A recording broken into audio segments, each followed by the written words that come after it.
నారాయణతే నమో నమో నారాయణతే నమో నమో భవ నారద సన్నుత నమో నమో నారాయణతే నమో నమో.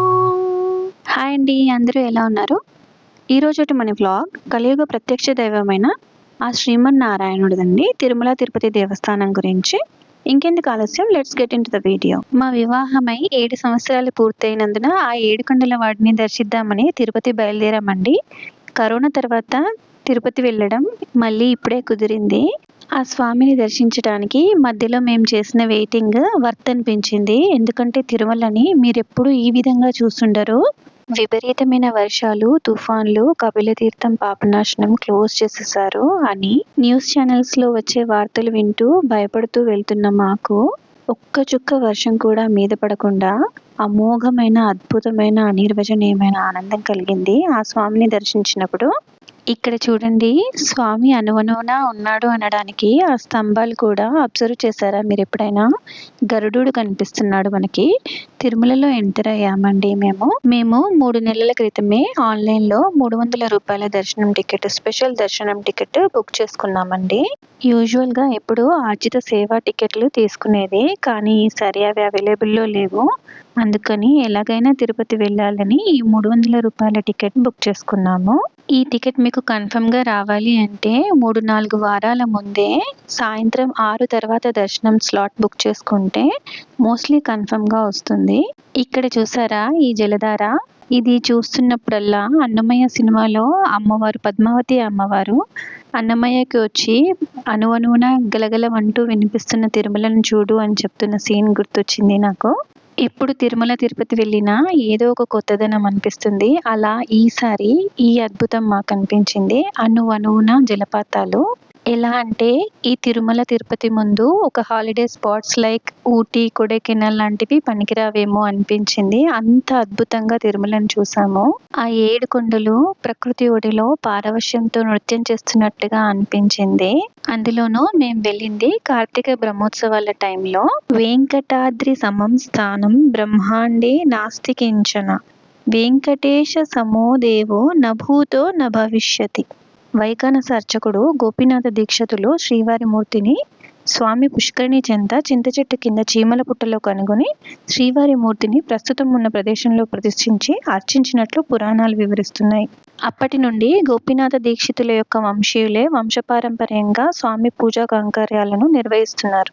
9వ శతాబ్దంలో పల్లవ రాజవంశం, 10వ శతాబ్దంలో చోళ రాజవంశం, 14-15వ శతాబ్దంలో విజయనగర రాజులు వెంకటేశ్వర స్వామిని ఆరాధించారు. ఆ తర్వాత మైసూర్ గద్వాల్ సంస్థాన నాయకులు పూజించారు. 1656 జూలైలో గోల్కొండ నవాబ్ చేతుల్లోకి ఆలయం వెళ్ళింది. ఆ తర్వాత ఫ్రెంచ్ పరిపాలనలో ఉంది. 1801 వరకు కర్ణాటక నవాబు పరిపాలనలో ఉంది. 19వ శతాబ్దం ప్రారంభంలో బ్రిటిష్ వారి ఆగమనంతో ఆలయ నిర్వహణ ఈస్ట్ ఇండియా కంపెనీ చేతుల్లోకి వచ్చింది. 1933లో ఏర్పడ్డ టీటీడీ దేవస్థానం వారు 26,000 ఖర్చుతో మెట్ల మార్గం అభివృద్ధి చేశారు. మీకు ఈ విషయం తెలుసా? ద్వాపర యుగంలో శ్రీ మహావిష్ణువు దర్శనార్థం వాయుదేవుడు వైకుంఠానికి వస్తే ఆదిశేషువు వాయుదేవుడిని అడ్డగించి శ్రీ మహావిష్ణువు లక్ష్మితో పాటు శయనించున్నాడని చెప్తాడు. అడ్డగించిన ఆదిశేషువుకు వాయుదేవుడికి యుద్ధం జరుగుతుంది. అప్పుడు శ్రీ మహావిష్ణువు అక్కడికి వస్తే ఇద్దరు వాళ్ళ గొప్పతనం చెప్పుకుంటారు. మహావిష్ణువు వారికి పరీక్షగా మేరు పర్వతం ఉత్తర భాగంలో ఉన్న ఆనంద పర్వతాన్ని ఆదిశేషువు గట్టిగా చుట్టుకొని పట్టుకోమని చెప్పి వాయుదేవుని ఆ పర్వతాన్ని తన బలంతో అక్కడి నుంచి కదిలించమని పరీక్ష పెడతాడు. ఆ పరీక్షకు సమస్త బ్రహ్మాండంలో అల్లకల్లోలం నెలకొనగా చతుర్ముఖ బ్రహ్మ ఇంద్రాది దేవతల కోరిక మేరకు ఆదిశేషువు ఆనంద పర్వతం మీద తన పట్టు సడలించి పరీక్ష నుంచి విరమిస్తాడు. దాని ఫలితంగా ఆనంద పర్వతం వాయు ప్రభావంలో అక్కడి నుంచి వెళ్ళి స్వర్ణముఖి నది ఒడ్డున పడుతుంది. ఇది తెలుసుకుని ఆదిశేషువు బాధపడతాడు. ఆ విషయాన్ని గ్రహించిన బ్రహ్మ ఆదిశేషువుని వెంకటాద్రితో విలీనం చేస్తాను, అక్కడ మహావిష్ణువు వెలుస్తాడని చెప్తాడు. ఆదిశేషువు వెంకటాద్రి పర్వతంలో విలీనమై ఆదిశేషువు పడగ భాగంలో శేషాద్రి శ్రీ మహావిష్ణువు వెలిశాడు. శేషు మధ్య భాగం అహోబిలంలో శ్రీ నరసింహమూర్తిగా, తోక భాగం శ్రీశైలమైన మల్లికార్జున్గా వెలిశారు. మేము అలిపిరి ఎంట్రీ దగ్గరికి వచ్చామండి. ఇక్కడ చెకింగ్ జరిగింది. గుడిపైకి ఆల్కహాల్, టొబాకో, ప్లాస్టిక్ బ్యాన్ అండి. మీరు ఏ దర్శనం టికెట్ బుక్ చేసుకొని తిరుపతి వెళ్ళారో కింద కామెంట్ చేయండి.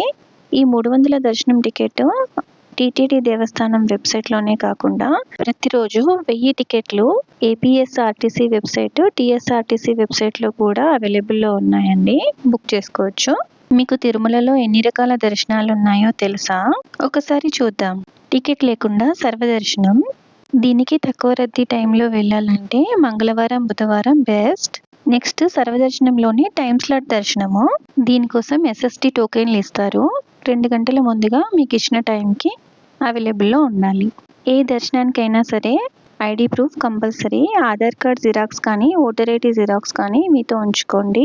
మూడవది దివ్య దర్శనం. ఇది మెట్ల మార్గం గుండా వస్తుంది. ఇది అలిపిరి మెట్ల నుంచి కానీ, శ్రీవారి మెట్ల నుంచి కానీ ఇస్తారు. అలిపిరి నుంచి అయితే స్వామి టెంపుల్ 10 కిలోమీటర్లు ఉంటుంది. నడుస్తున్నట్టుగా ఉంటాయి మెట్లు. శ్రీవారి మెట్ల నుంచి అయితే 2000 పైగా మెట్లు ఉంటాయి. 2 కిలోమీటర్లు ఉంటుంది. కొంచెం ఏటవాలుగా ఉంటాయి, కష్టతరం మెట్లు. ఆ తర్వాత దర్శనం 300 రూపాయల దర్శనం, ప్రత్యేక ప్రవేశ దర్శనం. ఇది ఆన్లైన్లో మాత్రమే అవైలబుల్ ఉంటుంది. పర్టికులర్ టైంలో రిలీజ్ చేస్తారు టీటీడీ వాళ్ళు. 3 నెలల ముందుగా బుక్ చేసుకోవాల్సి ఉంటుంది. ఇప్పుడు చెప్పిన దర్శనాలన్నీ వైకుంఠం క్యూ కాంప్లెక్స్ గుండా స్టార్ట్ అవుతాయి. నెక్స్ట్ దర్శనం ఇన్ఫాంట్ దర్శనం, అంటే పిల్లలకు అనమాట. సంవత్సరం లోపున్న పిల్లల తల్లిదండ్రులు తమ పిల్లలతో బాలాజీ ఆలయాన్ని దర్శించుకోవాలి. అంటే అవైలబుల్ ఉన్న టైం స్లాట్ మధ్యాహ్నం 12 నుంచి సాయంత్రం 6 వరకు. ఇది సుపథం గుండా అవైలబుల్ ఉంది. తర్వాతది ఎన్ఆర్ఐ దర్శనం, అంటే ప్రవాస భారతీయులు భారతదేశం వచ్చిన 30 రోజుల్లోపు ప్రత్యేక దర్శన అనుభూతిని చెందగలరు. ఇది ఎన్ఆర్ఐలు తమ ఎన్ఆర్ఐ స్టేటస్ని వెరిఫై చేసుకుని నేరుగా కౌంటర్లో 300 రూపాయల టికెట్ని బుక్ చేసుకోవాలి. దీనికోసం వల్ల పాస్పోర్ట్ కానీ, ఓసీఐ కార్డ్ని కానీ కౌంటర్లో సమర్పించాలి. ఈ దర్శనం టైమింగ్స్ కూడా మధ్యాహ్నం 12 గంటల నుంచి సాయంత్రం 6 గంటల వరకు అవైలబుల్ ఉంది. ఆ తర్వాత దర్శనం సీనియర్ సిటిజన్ దర్శనం, అంటే 65 ఏళ్ళు అంతకంటే ఎక్కువ వయసు వల్ల భక్తుల కోసం ప్రత్యేకం అన్నమాట. ఇది కూడా 3 నెలల ముందే బుక్ చేసుకోవాలి. దీని టైం స్లాట్ సాయంత్రం 4 నుంచి 9. నెక్స్ట్ దర్శనం ఫిజికల్లీ డిజేబుల్డ్ పర్సన్స్ కండి. కూడా ప్రియర్ బుకింగ్ ఉండాలి. దీనికి స్పెషల్ స్లాట్స్ ఉన్నాయి. మార్నింగ్ 10కి, మధ్యాహ్నం 3కి, మళ్ళీ నైట్ 10కి. ఇక లాస్ట్ ఇది విఐపి బ్రేక్ దర్శనం అండి. ఇది శ్రీవాణి ట్రస్ట్ విరాళాల అందుబాటులో ఉంటుంది. ట్రస్ట్కి 10,000 డొనేట్ చేసిన వారికి ఇవి అవైలబుల్లో ఉన్నాయి. వీటి టైమింగ్స్ వచ్చేసి ఉదయం 10:15 నుంచి మధ్యాహ్నం 12 గంటల వరకు, గురువారం ఉదయం 7:15 నుంచి శుక్రవారం 8:15 నుంచి మధ్యాహ్నం 12 గంటల వరకు అవైలబుల్లో ఉన్నాయి. మా ఘాట్ రోడ్ జర్నీ పూర్తయిపోయిందండి. మేము ఇక్కడ ముందుగానే కర్ణాటక భవన్లో బస్సు బుక్ చేసుకున్నామండి. మీరు ఒకవేళ టీటీడీ దేవస్థానంలో బుక్ చేసుకోవాలనుకుంటే కౌంటర్లో బుక్ చేసుకోవచ్చు, లేదా ఆన్లైన్లో బుక్ చేసుకోవచ్చు. రూమ్స్ 50 రూపీస్ అండ్ 100 రూపీస్లో కూడా ఇప్పుడు అవైలబుల్లో ఉన్నాయి. మోస్ట్లీ ఫ్యామిలీతో వచ్చే వాళ్ళకి అవి అందుబాటులో ఉంటాయి. లైన్లో నిల్చిన వాళ్ళకి ఒక 2 గంటల టైం పట్టొచ్చు టికెట్ తీసుకోవడానికి. ఇవే కాక స్టేయింగ్ కోసం మఠాలు, సత్రాలు కూడా అవైలబుల్లో ఉన్నాయి. మేము ఆన్ ద వే రాఘవేంద్ర మఠం చూస్తూ వెళ్ళాము. ఇక్కడ మీరు చూస్తున్నదే రాఘవేంద్ర మఠము. దీనికి కొంచెం ముందుగా కర్ణాటక భవన్ అవైలబుల్లో ఉంది. మేము వెహికల్ కూడా సవారీలో యాజ్ ఎ ప్యాకేజ్ బుక్ చేసుకున్నామండి. కాళహస్తి, కాణిపాకం, తిరుచానూరు అండ్ తిరుపతి. మేము కర్ణాటక భవన్ రీచ్ అయిపోయామండి. చూస్తున్నారు కదా, ఇదే కర్ణాటక భవన్. మోస్ట్లీ ఆన్లైన్ బుకింగ్సే ఉన్నాయని చెప్పారు కౌంటర్ దగ్గర. చాలా బాగుంది. హోటల్లో ఉన్న ప్రతి గోడ మీద కర్ణాటక ప్రాశస్త్యం గురించి ఫోటో కానీ, పెయింటింగ్ కానీ కనిపిస్తూ మన కళ్ళను కట్టిపడేస్తుంది. మనకు తెలియని ఎంతో చరిత్రను కళ్ళకు కట్టినట్టుగా చూపిస్తుంది. ఎంట్రన్స్ లో ఉన్న ఈ పూల్ కానీ, ఫౌంటైన్ వ్యూ కానీ చాలా అందంగా అనిపించింది. ఇక్కడ మా రూమ్ లో ఫ్రెష్ అప్ అయిపోయి మేము స్వామి దర్శనానికి ఇంకా బయలుదేరాము. వైకుంఠం ద్వారం గుండా మా దర్శనం మొదలైంది.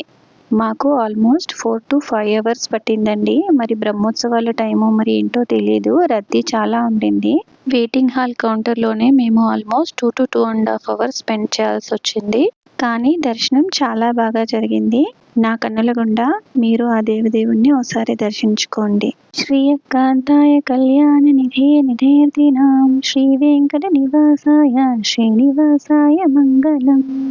శ్రీ వైకుంఠ విరక్తాయ స్వామి పుష్కరిణీ తటే రమయ రమమానాయ వెంకటేశాయ మంగళం.